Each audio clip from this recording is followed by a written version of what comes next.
E hoje quero começar de uma maneira diferente, trazendo uma informação importante para você que até agora acompanhou o Jornal Gente aqui na Rádio Bandeirantes.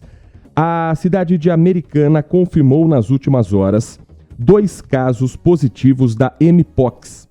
Esse ano, até o dia 15 de agosto, sendo 2 homens, um na faixa etária de 20 a 39 anos e outro com idade entre 40 e 49 anos. A nota divulgada pela Secretaria de Saúde da cidade diz que o perfil de transmissão da doença, em razão da Lei Geral de Proteção de Dados, a Vigilância Epidemiológica apenas vai disponibilizar informações sobre idade e sexo dos pacientes infectados pela privacidade a essas pessoas. Não é um caso exclusivo aqui na nossa região. Em Campinas, 8 casos da Mpox, ou a Monkeypox, também foram registrados, mas a Secretaria Municipal de Saúde afirma que a cepa do vírus é diferente da que está circulando na África e que já faz com que a Organização Mundial de Saúde recomende o início da vacinação em alguns países afetados. Sobre esse assunto, o Manhã Bandeirantes conversa ao vivo neste momento com o secretário estadual de saúde, Eleusis Paiva, que está conosco direto da Capital Federal e vai trazer mais informações também a respeito de como a Secretaria de Saúde está monitorando os casos aqui no estado de São Paulo. Secretário Eleusis Paiva, muito obrigado pela sua atenção com o nosso ouvinte. Um bom dia, prazer recebê-lo aqui na Rádio Bandeirantes. Bom dia, Heitor. Primeiro, agradecer vocês da Rádio Bandeirantes a oportunidade, de a gente estar podendo comunicar com seus ouvintes, levando informação qualificada, informação importante para a nossa população. Os casos registrados no interior de São Paulo, no estado como um todo, eles, claro, estão sendo acompanhados pela Secretaria de Saúde, mas eles preocupam em que nível? Num nível de já buscar uma alternativa como a vacinação ou num nível ainda de apenas monitorar a situação dos pacientes? Olha, o que é importante? Primeiro, a população saber que o estado de São Paulo está muito atento à doença da Mpox. E o que nós estamos fazendo? Estamos fazendo o acompanhamento e monitoramento da Mpox em todo o território do estado de São Paulo. Ativamos um plano de contingência que o estado de São Paulo tinha feito no ano de 2022, quando tivemos aqui no estado de São Paulo mais de 4.000 casos. Plano esse que foi exitoso, tanto é que no ano seguinte nós tivemos uma redução importante para 88 casos. Estamos vendo o número de casos aumentar em torno de 315 casos. Vamos estar atualizando esse número de casos no final da semana. E o estado de São Paulo segue monitorando. E fazendo o quê? Plano de contingência. Primeiro, capacitando os profissionais da área de saúde para poder identificar, tratar adequadamente e criar toda a logística para que esses pacientes não contaminem o maior número de pessoas. E acreditamos, com todas as condutas necessárias, nós vamos ser exitosos aqui no estado de São Paulo. Entramos também, que faz parte da sua pergunta, em contato com o Ministério da Saúde na semana passada, quando tivemos a informação por um canal oficial do Ministério da Saúde, a compra de vacinas. Existem 2 países no mundo produtores de vacina para a Mpox, o Japão e, se não me falha a memória, a Dinamarca. Esses 2 países, o Ministério da Saúde entrou em contato para aquisição de vacinas, parece que no número de 25 mil doses.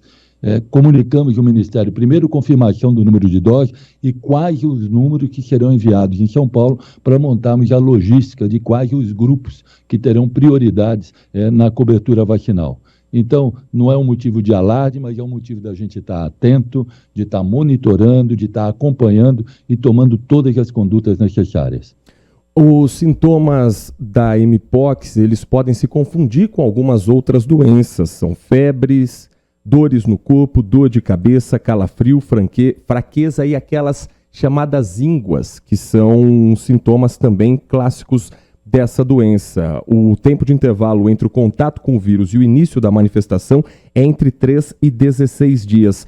As equipes que atendem na rede estadual de saúde já estão sendo preparadas para também filtrarem casos em que os sintomas são parecidos com outras doenças e saber o histórico desse paciente, secretário?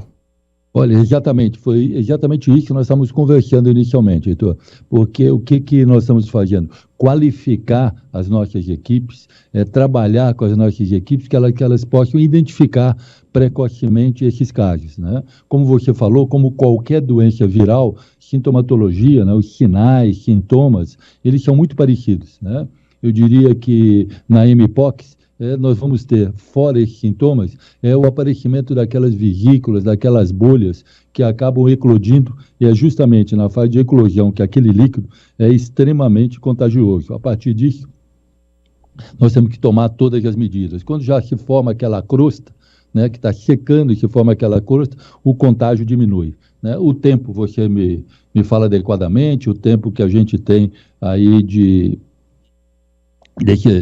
entre o contágio, né, efetivamente, e o sinal, um tempo que varia aí de 4 dias até 2, 3 semanas, e acredito que com todas as medidas tomadas, que nós estamos tomando, na capacitação tanto da atenção básica, como da urgência e emergência, e também qualificando a nossa rede hospitalar, já deixando inclusive um hospital que está já preparado para estar recebendo esses casos, que é o Instituto Emílio Ribas, quando da necessidade de internação, se porventura houver necessidade de internação de algum caso. Nós estamos conversando com o secretário estadual de saúde, Eleusis Paiva. Aproveitando, secretário, a sua participação conosco, ontem foi inaugurado, o senhor estava presente também nessa inauguração, o Centro Líder de Inovação em Saúde Digital do Estado de São Paulo. Fica no Instituto Pedizes do Hospital das Clínicas, na capital paulista. Gostaria que o senhor explicasse como funciona esse projeto que está ligado à telemedicina e qual é a ideia de trazer também esse mesmo projeto para o interior de São Paulo. Olha, primeiro, é importante, o governador Tarcísio lançou ontem o maior programa de transformação digital do sistema público de saúde.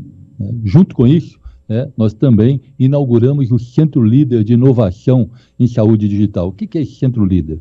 Na realidade, nós pegamos como inspiração 2 modelos extremamente exitosos no mundo. O modelo do Reino Unido, da Inglaterra, modelo do NHS. E o outro modelo de saúde digital também, feito nos Estados Unidos e ligado ao FDA pela Universidade Johns Hopkins. E traduzimos esse modelo numa parceria, Governo do Estado, Secretaria de Estado da Saúde e Universidade de São Paulo, Complexo HC da FMUSP. A ideia desse Centro Líder, ele está sendo o orquestrador, ele está fazendo toda a integração das novidades, das variáveis tecnológicas que hoje nós temos em saúde digital, e está testando, está aprimorando as ferramentas e depois compartilhando com toda a rede. 30 municípios já aderiram. Hoje nós temos 30 municípios onde nós estamos fazendo já operação de 4 teleatendimentos. E a ideia é, ainda este ano, ampliar para mais 30 municípios e depois, junto com as outras universidades públicas do Estado de São Paulo, nós estamos aí contaminando no bom sentido, levando saúde digital para todo o território do Estado de São Paulo. Nós estamos começando com 4 teleatendimentos. Teleatendimento hospitalar, que nós chamamos de tele-UTI, dentro das unidades de terapia intensiva, melhorando a qualificação do corpo clínico, discutindo casos, colocando protocolos que tem levado nos testes que nós já fizemos em algumas UTIs, na redução de até 25% do tempo de permanência do paciente UTI. É como se nós estivéssemos aí, futuramente, ampliando em até 25% a oferta de terapia intensiva. Junto com isso, também teleatendimento, a atenção básica de saúde, levando aí nessas 30 cidades que aderiram ao projeto, poder fazer com esses pacientes que procuram a unidade básica de saúde. E informação importante, hoje a resolutividade da atenção primária do Estado de São Paulo é algo da ordem de 30%. O que eu falo resolutividade? É aquele paciente que procura a unidade básica de saúde, estou falando que 30% deles resolve o seu problema ali. 70% tem que ir para um especialista. Com 8 mil atendimentos que nós fizemos nesses 2 meses, nós resolvemos o problema de 82%. Por isso que eu falo, saúde digital melhor eficiência, melhor a qualidade do atendimento. Também a implantação do Telechap aos pacientes privados de liberdade nas unidades prisionais. Também em 2 meses e meio, nós fizemos mais de 1.500 atendimentos, com 84,8% de resolutividade. Estou falando o quê? Que aqueles pacientes que estão em unidades prisionais, 85% deles que fizeram o teleatendimento não precisaram de sair da unidade prisional para procurar à distância um atendimento. Resolve pelo próprio atendimento digital. E, por último, o AME Mais Digital.